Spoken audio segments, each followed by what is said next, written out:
Assalamualaikum warahmatullahi wabarakatuh. Para mahasiswa yang saya banggakan, yang berbahagia. Pada kesempatan ini saya akan menyampaikan pokok-pokok perkuliahan mengenai kepemimpinan, kekuasaan, dan politik. Kepemimpinan ini memegang peranan penting dalam memahami perilaku kelompok. Karena biasanya pemimpin inilah yang mengarahkan kita menuju satu tujuan organisasi. Kemudian timbul pertanyaan, apakah sih kepemimpinan itu? Kepemimpinan adalah suatu ilmu dan seni yang mempengaruhi orang lain atau kelompok untuk bertindak seperti yang diharapkan dalam rangka mencapai suatu tujuan organisasi secara efektif dan efisien. Di sini kita dapat menangkap pemimpin itu merupakan orang yang memimpin, orang-orang yang menentukan tujuan, orang-orang yang memberikan motivasi, orang-orang yang melakukan tindakan kepada orang lain dalam rangka mencapai tujuan. Sementara pimpinan itu sebenarnya hanya merupakan satu jabatan atau posisi seseorang di dalam satu organisasi.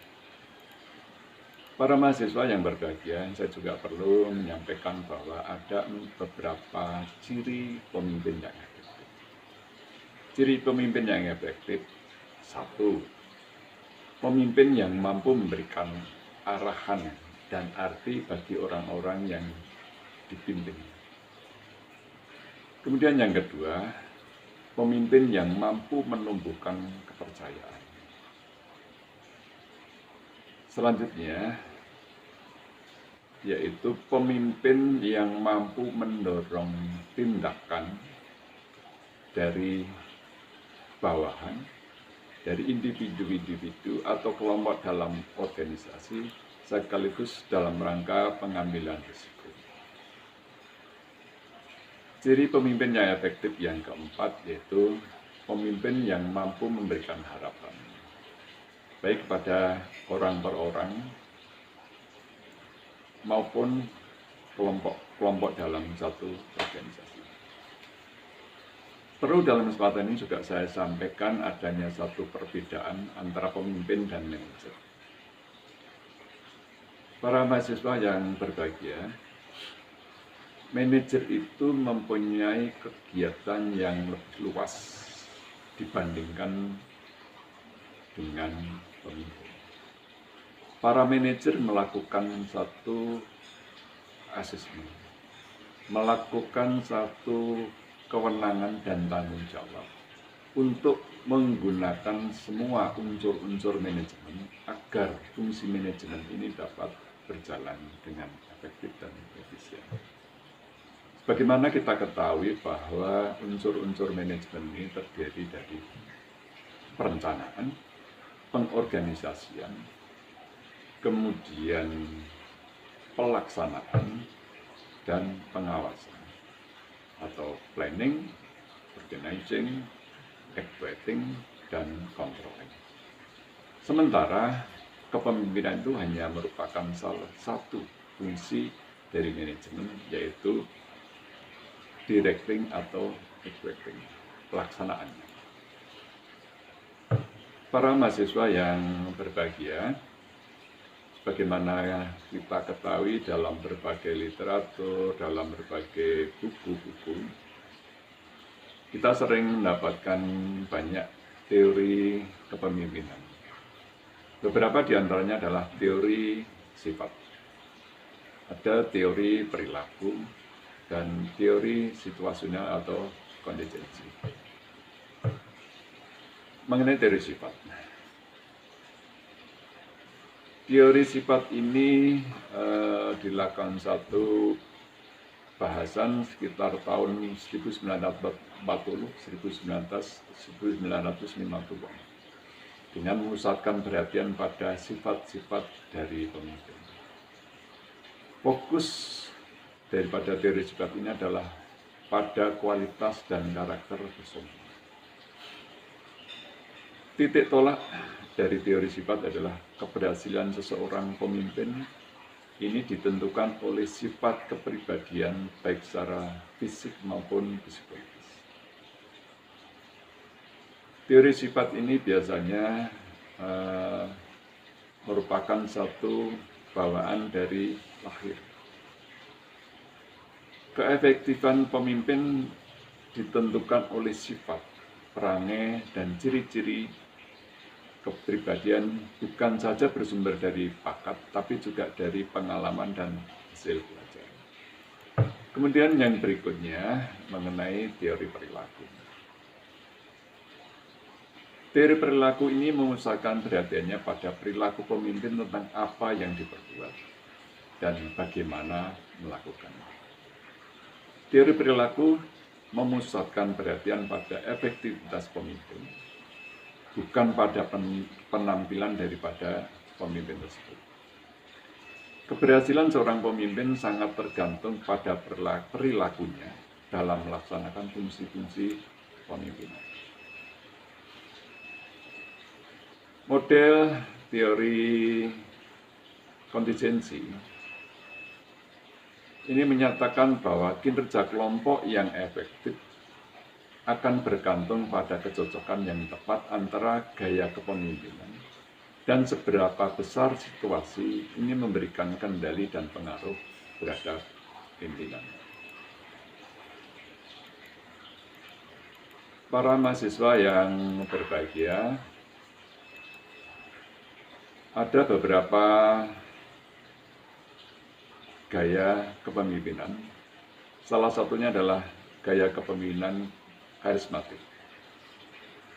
Para pengikut ini terpacu kemampuan kepemimpinan yang heroik atau yang luar biasa ketika mereka mengamati perilaku-perilaku tertentu pemimpin mereka.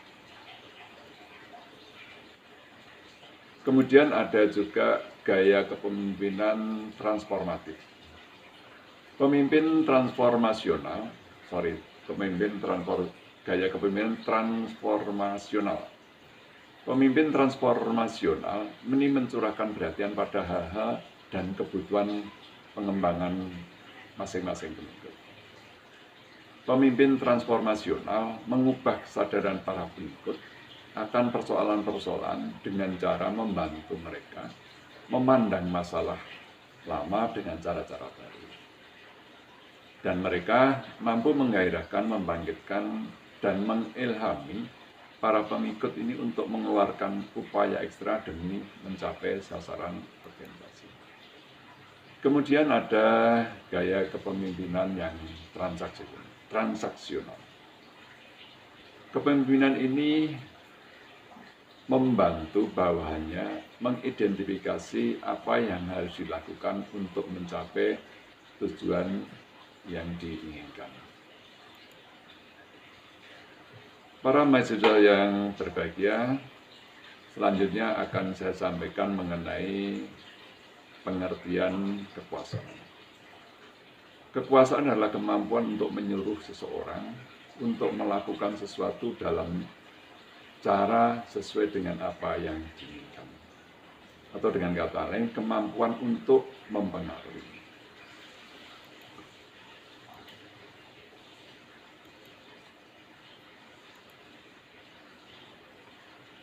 Para mahasiswa yang berbahagia, sedikit saya ingin sampaikan perbedaan antara kepemimpinan dengan kekuasaan. Kepemimpinan itu fokus pada tujuan organisasi, sementara kekuasaan ini digunakan untuk tujuan pimpinan. Kepemimpinan fokus sesuai dengan keinginan pengikut, sementara di kekuasaan bergantung pada permintaan pengikut. Kemudian kepemimpinan ini fokus pengaruh ke bawah. Kalau power ini digunakan untuk melawan pengaruh dari samping dan dari bawah. Kemudian yang berikutnya saya ingin sampaikan bahwa di dalam riset atau penelitian, fokus penelitian kepemimpinan ini pada style atau gaya kepemimpinan dan hubungannya dengan para pengikut. Sementara penelitian di kekuasaan ini mengenai taktik kekuasaan yang digunakan untuk menambah pelaksanaan daripada kekuasaan. Itu beberapa pokok-pokok yang dapat saya sampaikan. Selanjutnya para mahasiswa sangat saya harapkan agar mendalami lebih lanjut mengenai kepemimpinan, kekuasaan, dan politik ini di dalam buku Perilaku Organisasi karya daripada Stephen Robin, ini khususnya pada bab 12 dan bab 13. Ini teman-teman sekalian, sehingga dengan memahami lebih mendalam tentang kepemimpinan, kekuasaan dan politik di dalam buku ini, diharapkan para mahasiswa ini lebih memahami lagi dan bisa mempelajari lebih detail. Itu para mahasiswa beberapa hal yang dapat saya sampaikan dalam kesempatan ini. Sekali lagi kita berharap semoga bencana COVID ini segera berakhir sehingga pertemuan kita akan lebih efektif, bisa dilaksanakan secara tatap muka secara normal, sehingga proses pembelajaran ini dapat berlangsung dengan baik dan efektif. Sekian para mahasiswa, kurang lebihnya mohon maaf. Saya akhiri. Assalamualaikum warahmatullahi wabarakatuh.